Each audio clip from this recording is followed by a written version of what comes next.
শুভ সকাল, শুভ সকাল। রোজের পাঁচালির থেকে আমি রিমি নিয়ে চলে এলাম আবার নতুন একটি ভিডিও। আর এই ফুলগুলো কেমন লাগছে? পিউকে বলেছিলাম, পিউ আমার ফুল লাগবে, ফুল নেই। বললো ঠিক আছে দাঁড়াও, হোয়াটসঅ্যাপ করে দিচ্ছি। পিউর ফুল সব এইগুলো।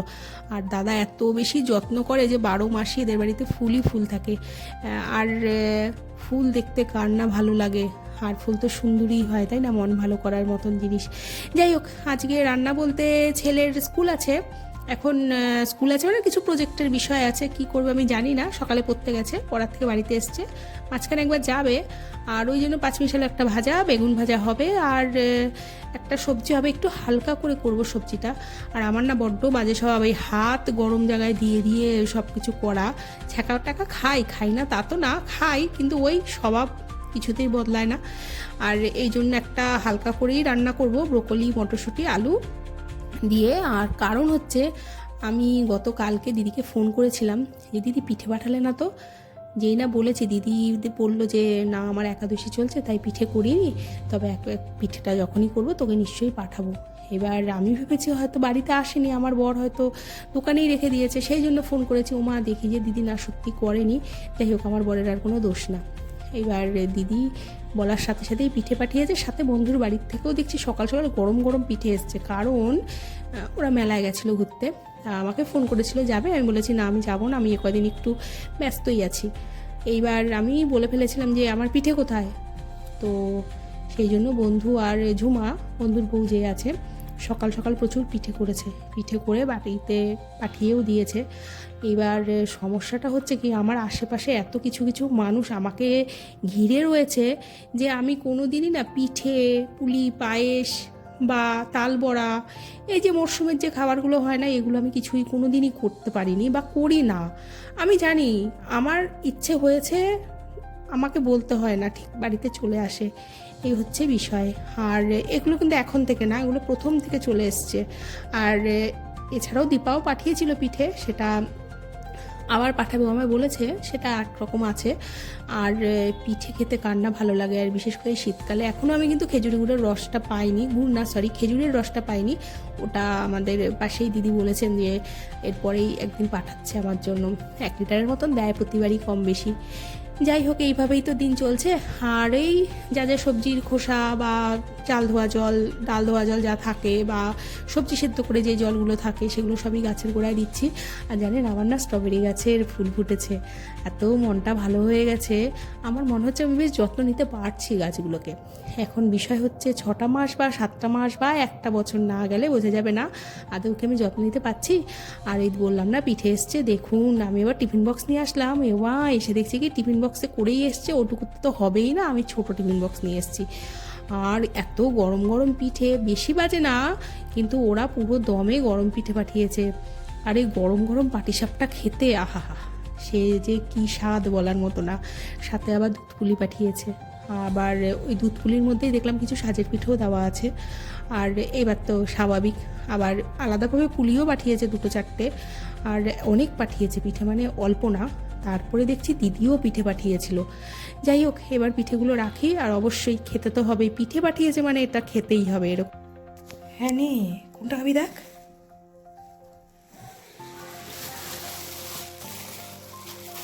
পুরো গরম গরম। কেমন হয়েছে রে? ভালো করেছে।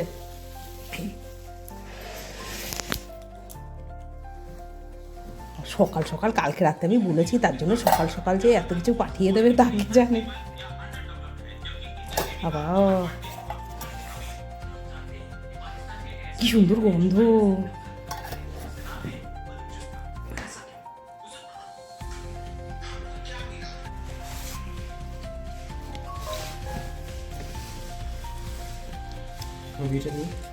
নাও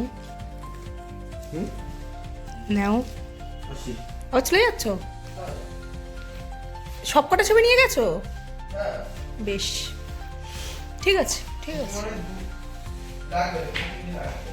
আচ্ছা ঠিক আছে। এই যে যত সার্টিফিকেটগুলো আছে, এগুলো সবসময় ওকে ও জেঠু লেমিনেশন করে দেয়। জেঠুর লেমিনেশনের মেশিন আছে। এবার 3-4টে জমেছিল, একটা এখন আবার দিয়েছে। আর এই 3-4টে যা আছে সব লেমিনেশন হয়ে গেছে। সবসময় জেঠুর দ্বারাই হয় সব কিছু, রেখে দিই আর কি। দিয়েছে দেখি, কাছে নিয়ে আয় দেখি কি পিঠে দিয়েছে। মালপোয়া মানে খোল। তো কণিকা বম্মা, হ্যাঁ কালকে দিদিকে ফোন করেছিলাম পিঠের জন্য। ও মা, অনেক পিঠে পাঠিয়েছে। আমার এই পিঠেগুলো আসে, রান্না করতে হয় না। এই গরম রে বাবা, এ রেখে দে। আর ওই যে আন্টি যেটা দিয়েছিল পাটিসাপটাগুলো, ওগুলো একটা খেয়েছিস? তো ওখানে এটা রেখে দে, এটা কালকেও খেতে পারবি। একসাথে কি এত পিঠে শেষ হয়? ওইগুলোও নিয়ে। শীতকালে পিঠেটা খাওয়া হয় ঠিকই, কিন্তু বিষয়টা হচ্ছে গরমকাল হলে একটা হয় কি, কোল্ড ড্রিঙ্কের ব্যবস্থা থাকে, কিন্তু শীতকালে তো সেটার হয় না। এবারে পিঠে খেতে তো ভালোই লাগে, স্বাদ গন্ধ সবেতেই তো অতুলনীয়। সেটা এক দুই রকমের পিঠে হয় না, অনেক ভাগে ভাগে হয়। এবার বিষয় হচ্ছে খাওয়ার পরে, মানে 2 ঘন্টা পরে গল্পটা বোঝা যায় যে কি হচ্ছে ভেতরে। যাই হোক, আমারও হয়েছে সে এমনই, অনেক কিছুই হয়েছে। আমি আবার একটা ওষুধও খেলাম। এবার দেখা যাক কী হয়, জানি না। আসলে লোভে পাপে মৃত্যু বলে না, সেই অবস্থা হচ্ছে আমার। তো ওই ফোন করে করে যেমন বলেছি পিঠে দাও পিঠে দাও, এবার পিঠে তো পাঠিয়ে দিয়েছে, তারা তাদের কাজ করে ফেলেছে। কিন্তু বিষয় হচ্ছে তাদেরকে সামনের বার থেকে বলতে হবে একটা ওষুধও পাঠিয়ে দিও। এটা আর কি করা যাবে এখন, লোভ তো লোভই হয়। যাই হোক, আমি এবার রুটি করতে চলে এসেছি। এবার রুটি হয়ে গেলে, আসলে আজকে পিঠেটা হওয়াতে হয়েছে কি, খাওয়ার দাওয়াটা খুব একটা নামেনি, সবই কম বেশি আছে। রুটি করি, দেখি কতটুকু নামে বা কি থাকে। আর ওরা আবার মেলার থেকে ভাপা পিঠে পর্যন্ত কিনে এনেছে, মানে ভাবা যায় পিঠে এমন একটা জিনিস, মানে বলার মতো না। এবার আমি রুটি করতে থাকি, রুটি করতে করতেই আজকের ভিডিওটি শেষ করব। ভিডিও যদি কিছু ভালো লেগে থাকে অবশ্যই লাইক কমেন্ট শেয়ার সাবস্ক্রাইব সবটাই করবেন। আর ভালো লাগলে অবশ্যই জানাবেন। আর কার কার বাড়িতে কেমন কি পিঠে হয়েছে একটু বলবেন আমাকে। আর ভিডিও এখানটায় আমি শেষ করব। যদি ভালো লাগে ওই আবারও লাইক কমেন্ট শেয়ার সাবস্ক্রাইব। আর দেখা হবে নতুন আরেকটি ভিডিওতে। ততক্ষণ সবাই ভালো থাকবেন, সুস্থ থাকবেন, সাবধানে থাকবেন। শীতে প্রচুর প্রচুর পিঠেপুলি খেয়ে যাবেন। আর আমার কিছু ভালোবাসার মানুষ আছে তো বটেই, নইলে কি এত আবদারে থাকতে পারি। যাই হোক, আজ এখানটাই। শুভরাত্রি।